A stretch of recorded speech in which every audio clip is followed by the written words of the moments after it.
Right now, China is moving steadily toward a goal that would redefine its position in global space exploration, placing its own astronauts on the surface of the moon before the end of this decade. The timeline points to around 2030. The hardware is being developed. The architecture is taking shape. At first glance, this might look like a repeat of the Apollo era. Another symbolic landing, another flag planted in lunar soil. But the strategy behind it appears more structured, more long-term, and more tightly connected to technology, industry, and geopolitical positioning.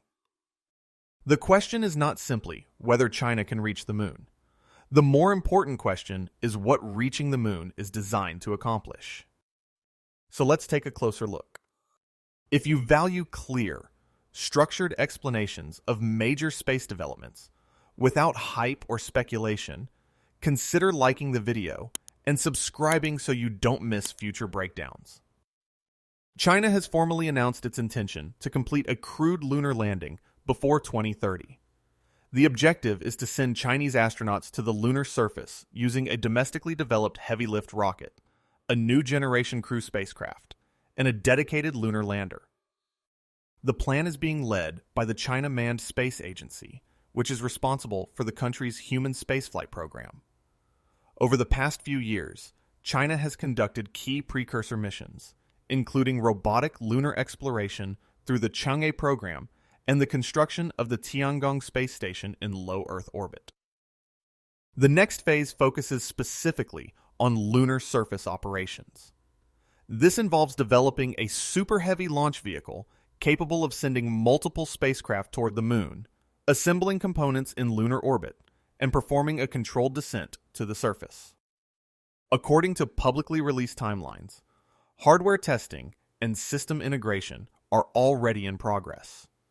The landing target centers around the early 2000s and 30s, with 2030 frequently cited as a working milestone. At this stage, the mission remains in the development and preparation phase.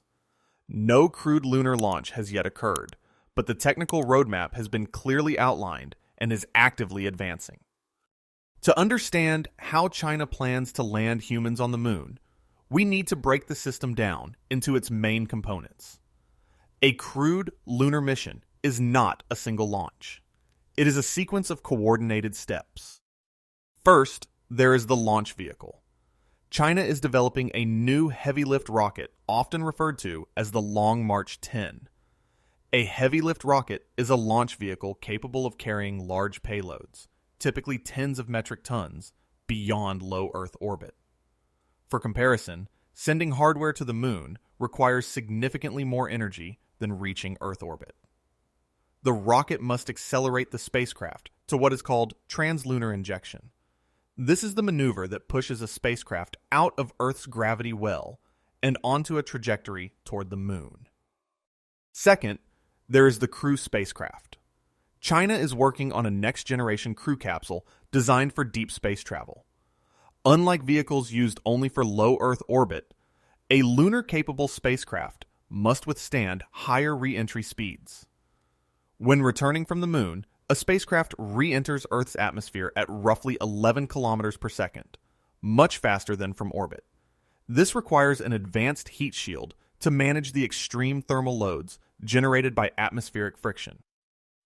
Third, there is the lunar lander. A lunar lander is a separate vehicle designed specifically to descend from lunar orbit to the moon's surface, and later ascend back into orbit. China's approach appears to involve launching the crew spacecraft and the lander separately. These two elements would rendezvous in lunar orbit.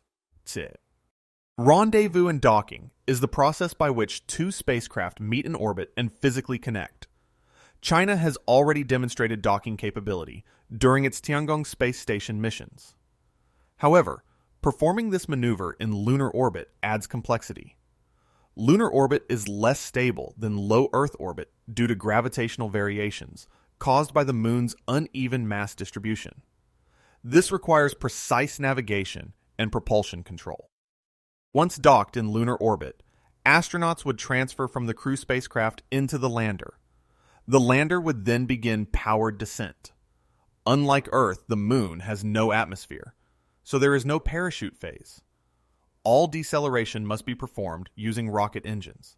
These engines must throttle precisely, meaning they can adjust thrust levels continuously to allow a controlled touchdown.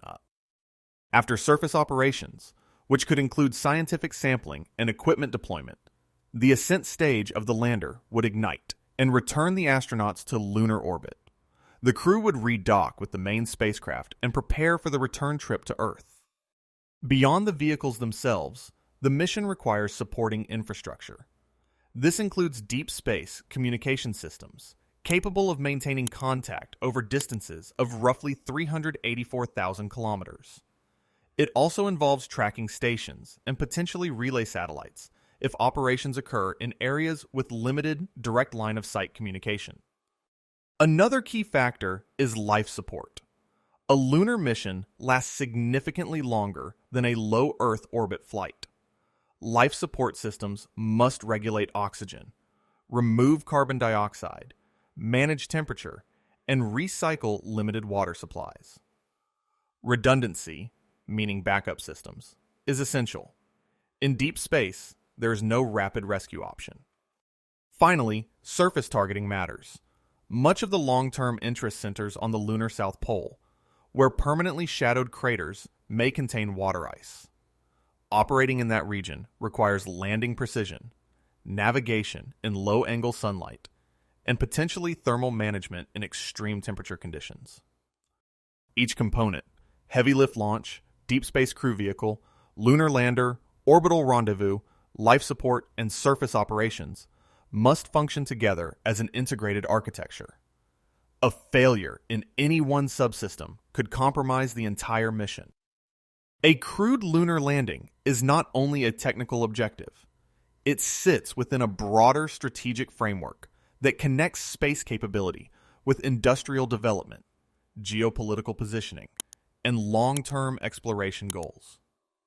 If successful, a human landing before 2030 would place China among the very small group of nations that have independently achieved this capability. Historically, mastery of human spaceflight beyond low Earth orbit has required advanced propulsion systems, precision manufacturing, materials science, and large-scale systems integration. Demonstrating all of these in a single mission signals industrial maturity. There is also the question of strategic autonomy. After being excluded from cooperation on the International Space Station, China invested heavily in developing independent space infrastructure, including its own orbital station. A lunar program extends that autonomy further. If a nation can design, launch, navigate, land, and return astronauts from the moon without external support, it reduces reliance on foreign systems and standards. The economic dimension is equally significant. If long-term plans move toward a lunar research base, particularly near the South Pole where water ice may exist, that could support in-situ resource utilization. In-situ resource utilization means using materials found on the moon, such as water ice, to produce fuel or oxygen locally instead of transporting everything from Earth. If confirmed viable at scale, this would reduce mission costs and enable more sustained operations. Beyond immediate missions, the moon functions as a stepping stone. Its lower gravity means that launching from the lunar surface requires far less energy than launching from Earth. If a stable base were established, it could serve as a staging ground for deeper missions, including eventual Mars exploration. There is also the broader context of global space competition. Space exploration has long been associated with technological leadership. If China completes a crewed landing and transitions toward a functioning research station, it would signal that it is not merely participating in the new space era, but helping define its structure. However, all of these outcomes depend on successful execution.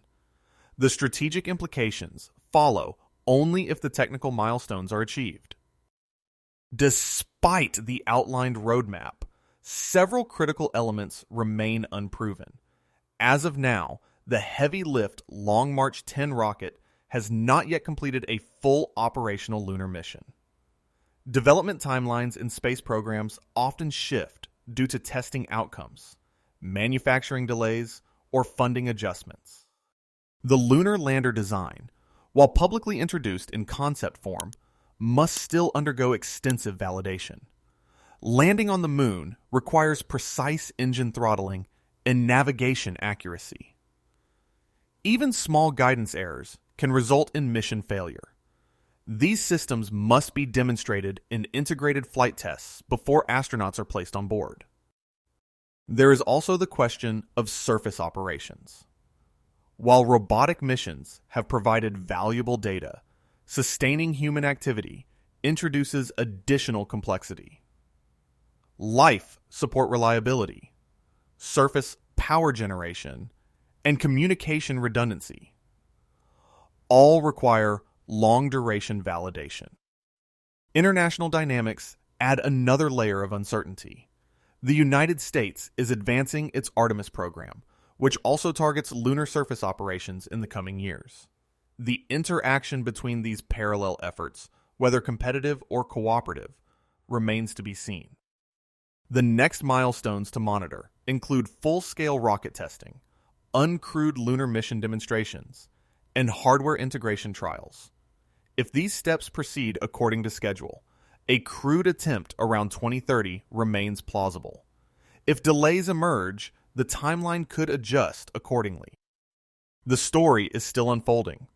As hardware moves from design to flight testing, clearer indicators will emerge about how quickly this program can progress.